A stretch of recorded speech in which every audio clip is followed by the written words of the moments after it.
Most people think wealth starts at zero, but this story begins somewhere far heavier. He says it calmly now. I've told you before, I'm not a millionaire. I'm a billionaire. And in that moment, the air in the room changes. Because the question isn't how much he made, it's how a man climbs out of a grave $20 million deep before he even starts to build. He didn't start with opportunity. He started with obligation. His father had gone broke, and in the world of high-stakes real estate, debt doesn't always disappear with the person who signed for it. It followed him like a shadow. While his peers were chasing growth and luxury, Stephen Cloobeck was dealing with survival mathematics. He was stabilizing a collapse he didn't cause. He wasn't building a kingdom. He was preventing an extinction. He entered the hospitality industry, but he didn't look at it through the lens of service. He looked at it through the lens of structure. In a world of hotels across 35 countries, effort is a variable, but systems are a constant. He realized that what separated the titans from the laborers wasn't hard work, it was perception.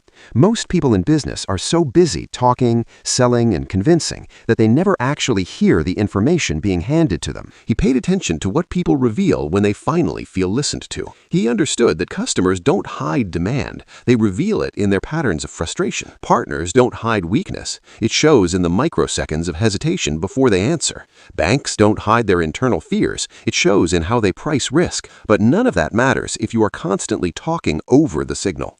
That became his silent advantage. Not the control of noise, but the absolute control of attention. In negotiation rooms, his presence changed the behavior of everyone else, not because he spoke more, but because he spoke less. He would present an offer, place the pen on the table, and then he would stop. No explanation, no reinforcement, no attempt to ease the tension. Just space. Most people cannot handle silence. They feel an itch to fill the void. They weaken their own position, offering discounts or concessions just to end the discomfort of the quiet. But Cloobeck didn't move. He understood the law. Silence doesn't reduce pressure. It transfers it. There was one deal that tested this to the breaking point, a major agreement, high value, high tension. He made the offer, placed the pen down, and waited. A day passed. Nothing changed. 2 days, still nothing. By the third day, certainty started to weaken. Delay stopped feeling like a strategy and started to feel like a failure. Silence stopped feeling neutral.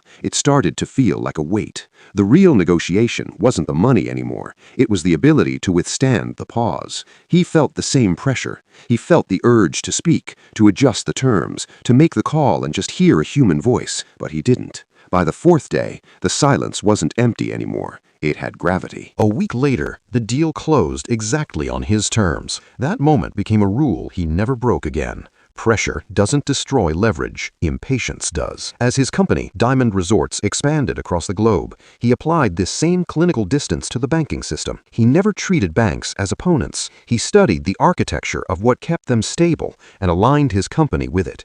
Banks don't reward aggression. They reward predictability. They reward the return of capital, not the hope of it. Instead of resisting the system, he made himself useful inside it. He ensured that when the banks looked at his balance sheet, they didn't see a risk. They saw their own safety. The system didn't just tolerate him. It expanded with him. But then came the true test of the structure, the 2008 global financial collapse. While the giants of Wall Street were screaming and the hospitality world was evaporating, Cloobeck did the unthinkable. He didn't retract. He went on the offensive. He identified his largest competitor, a massive firm called Sunterra that was suffocating under its own weight. While everyone else was selling their assets for pennies, Cloobeck used his relationship with the banks to acquire the giant. He bought while the world was burning. He wasn't gambling. He was executing a move that had been designed years prior.